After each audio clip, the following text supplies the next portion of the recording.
Remove ribbon from model 26XX Plus series. First, power off the printer.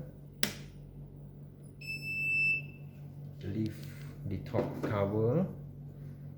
Press the two gray color latch inwards and lift it up.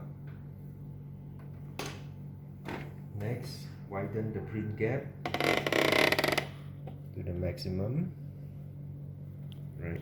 Next, press the flexible clips on the right and left hand on the upper friction to release and lift up. Next, push the printhead to the center. Remove the ribbon guide, pull it upwards, loosen it. Next, hold on to the ribbon cartridge and pull it up. And this is how you remove the ribbon.